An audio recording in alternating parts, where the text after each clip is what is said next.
ગુજરાતમાં 2 જિલ્લામાં ડ્રગ્સ ઘુસાડવાના 2 વર્ષમાં 135 ગુના દાખલ થયા હોવાની ગૃહમાં મંત્રી કૌશિક વેકરિયાએ આપી માહિતી. તો ડ્રગ્સ માફિયાઓ સામેની કાર્યવાહીનો જવાબ આપતા નાયબ મુખ્યમંત્રીએ જણાવ્યું કે તેમના જપ્ત કરાયેલ વાહનોની હરાજી કરી મળેલ રકમનો રાજ્યના વિકાસ માટે થશે ઉપયોગ.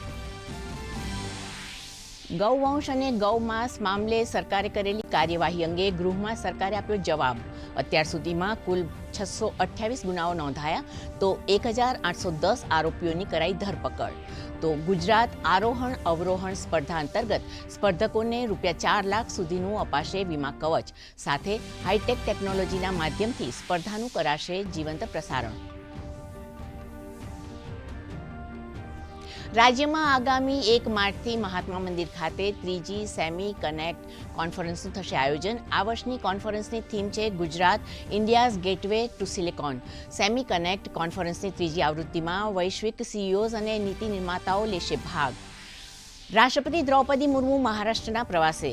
બુલઢાણા જિલ્લાના શેગાંવ ખાતે રાષ્ટ્રીય આરોગ્ય મેળા 2026નું કર્યું ઉદ્ઘાટન. કહ્યું, દેશને સશક્ત બનાવવામાં સ્વસ્થ નાગરિકોની મહત્વની ભૂમિકા.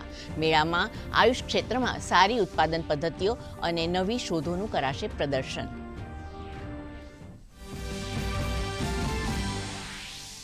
પ્રધાનમંત્રી નરેન્દ્ર મોદીના પ્રવાસને લઈને ઇઝરાયલમાં ભવ્ય તૈયારીઓ. તિરંગાના રંગોથી ઝળહળી ઇઝરાયેલી સંસદ. ઇઝરાયલના પ્રતિષ્ઠિત ન્યૂઝપેપર જેરુસેલમ પોસ્ટના પ્રથમ પેજ પર ચમક્યા પ્રધાનમંત્રી નરેન્દ્ર મોદી.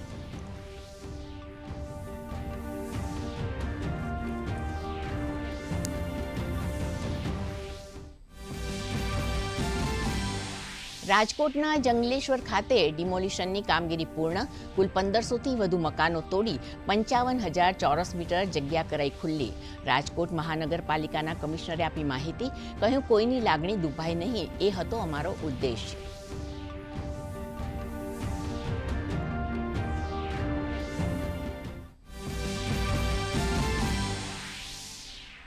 સુરતના વેસુમાં પરિવારનો સામૂહિક આત્મહત્યાનો પ્રયાસ. ઘટનામાં પતિ પત્ની અને 1 દીકરીનું મોત તો 1 દીકરીનો બચાવ.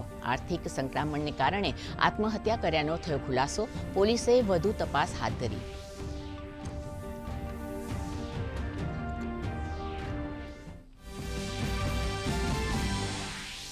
રાજ્યમાં મિશ્ર ઋતુનો અનુભવ. હવામાન વિભાગે આગામી 24 કલાકમાં સૌરાષ્ટ્ર સહિત અનેક વિસ્તારોમાં માવઠાની કરી આગાહી. વરસાદની આગાહી વચ્ચે મોટાભાગના શહેરોમાં ઉંચકાયો તાપમાનનો પારો. રાજકોટનું મહત્તમ તાપમાન 37.7 ડિગ્રી.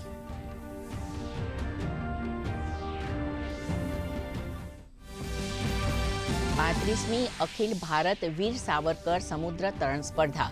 મહિલાઓમાં સુરતની દીકરી તાશા મોદીએ 4 કલાકમાં 16 નોટિકલ માઇલ તરી મેળવ્યો પ્રથમ ક્રમાંક. તો પુરુષોમાં પશ્ચિમ બંગાળના પ્રત્યય ભટ્ટાચાર્ય 4 કલાકમાં 21 નોટિકલ માઇલ તરી રહ્યા અગ્રેસર.